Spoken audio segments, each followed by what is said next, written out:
Part 5 Abdul Kalam की कलम से। मैं ये बहुत गर्व के साथ तो नहीं कह सकता कि मेरा जीवन किसी के लिए आदर्श बन सकता है, लेकिन जिस तरह मेरी नियति ने आकर ग्रहण किया, उससे किसी गरीब बच्चे को सांत्वना अवश्य मिलेगी जो किसी छोटी सुविधाहीन सामाजिक स्थिति में जी रहा हो। शायद मेरी कहानी उसे निराशा की भावना से मुक्त करने में सहायक हो। बच्चों, 15 अक्टूबर 1931 में मेरा जन्म हुआ था, तमिलनाडु के रामेश्वरम में। मेरे गांव का नाम था धनुष कोडी। मेरे पिता का नाम जैनुलाब्दीन और माता का नाम आशिम्मा था। मेरा पूरा नाम अबुल पाकिर जैनुलाब्दीन अब्दुल कलाम है। मेरे पिता नावें बनाते थे और मछुआरों को किराए पर देते थे।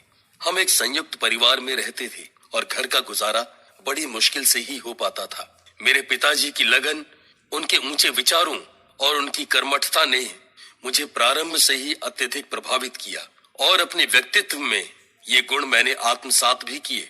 अपनी माँ के बारे में क्या कहूँ, उनके प्रेम, त्याग और विश्वास ने मुझे सदैव शक्ति दी है।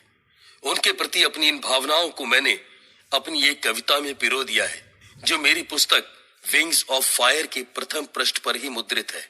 जीवन में सफलता तथा अनुकूल परिणाम प्राप्त करने के लिए दृढ़ निश्चय, आस्था तथा सकारात्मकता, इन तीनों शक्तियों को भली भांति समझ लेना चाहिए। उपर्युक्त पंक्तियां मेरे शिक्षक इयादुराई सोलोमन ने मुझसे कही थीं। 5 वर्ष की आयु में मैंने पंचायत प्राथमिक विद्यालय रामेश्वरम से अपनी शिक्षा दीक्षा आरंभ की। कई बार ऐसी आर्थिक कठिनाइयां भी सामने आईं कि मुझे समाचार पत्र बेचने का काम भी करना पड़ा। 1958 ईस्वी में मैंने मद्रास इंस्टीट्यूट ऑफ टेक्नोलॉजी से अंतरिक्ष विज्ञान में स्नातक की पढ़ाई पूरी की। मुझे भौतिकी से बहुत प्रेम था और मैं एक पायलट बनना चाहता था, लड़ाकू विमान उड़ाना चाहता था। मैंने उसकी परीक्षा भी पास की, परंतु उन्हें 8 व्यक्तियों को ही चुनना था। मैंने उनमें 9वां स्थान प्राप्त किया था।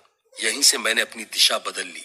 जब तक आप अपना 100% योगदान नहीं देते हैं, तब तक आप सफल नहीं हो सकते हैं, और आपके द्वारा किया गया 100% योगदान आपको कभी असफल नहीं होने देगा। 1962 ईस्वी में मैं भारतीय अंतरिक्ष अनुसंधान संगठन से जुड़ा और मैंने परियोजना महानिदेशक का पद संभाला।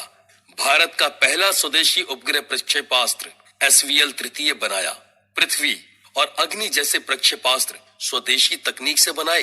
अपने देश को अंतरराष्ट्रीय अंतरिक्ष क्लब का सदस्य बनवाने का जो स्वप्न मैंने देखा था, वो पूर्ण हुआ। पोखरण में परमाणु परीक्षण करके भारत ने परमाणु शक्ति संपन्न राष्ट्रों में अपनी जगह बनाई। अपने देश को सर्वशक्ति संपन्न बनाने का मेरा सपना पूरा हुआ। सपने वे नहीं होते जो आप नींद में देखते हैं, सपने तो वो होते हैं जो आपको नींद ही नहीं आने देते। समय के साथ मेरी जिम्मेदारियां बढ़ी। पहले भारतीय रक्षा मंत्रालय में मुझे वैज्ञानिक सलाहकार बनाया गया। फिर वर्ष 2002 में देश के 11वें राष्ट्रपति के रूप में चुने जाने का मुझे सौभाग्य प्राप्त हुआ। मैं राजनीति से अधिक देर तक बंद कर नहीं रह सकता था। अतः वर्ष 2007 में अपने कार्यकाल के समाप्त होते ही मैंने दोबारा राष्ट्रपति न बनने का निर्णय लिया। मैंने सदैव भारत को विश्व में अग्रणी बनाने का स्वप्न देखा था और इसके लिए मैं सदैव दृढ़ प्रतिज्ञ भी रहा। आपको पता होना चाहिए कि आत्मसम्मान हमेशा आत्मनिर्भरता के साथ जुड़ा होता है। मैं भारत को हमेशा आत्मनिर्भर देखने का इच्छुक रहा हूँ। आज हम शक्ति संपन्न हैं, तो लोग हमें गीदड़ भभकियां देकर डरा नहीं सकते। हमारी ठोस उपलब्धियां ही हमारी पहचान है। इसलिए जो हमें चाहिए उसके लिए प्रतीक्षा मत करो, संघर्ष करो, क्योंकि प्रतीक्षा करने वालों को तो उतना ही हिस्सा मिलता है जितना हिस्सा संघर्ष करने वाले छोड़ देते हैं। अगर आप पढ़ाई करने में कमजोर हो अथवा लोग ऐसा समझते हो, तो भी हार ना मानो, हर तरह से प्रयास करो। यह भी संभव है कि किसी अन्य क्षेत्र में लगने योग्य बेहतरीन दिमाग तुम्हारे पास हो। एक अच्छी किताब 100 अच्छे दोस्तों के बराबर होती है।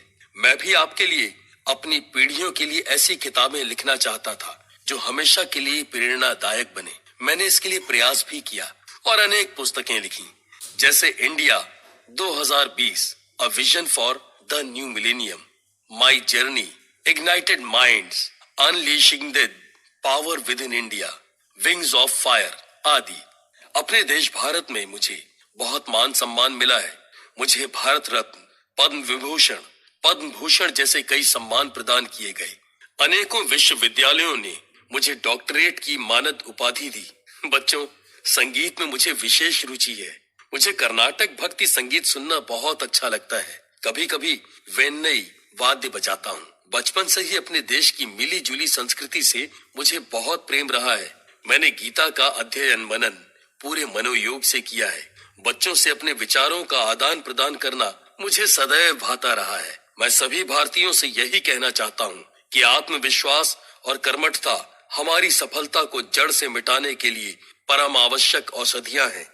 जय हिंद। 27 जुलाई 2015 को शिलोंग में डॉक्टर अब्दुल कलाम का निधन हो गया। उस समय वह भारतीय प्रबंधन संस्थान शिलोंग में एक व्याख्यान दे रहे थे। इस कर्मयोगी की मृत्यु भी काम करते हुए ही हुई। वे लगभग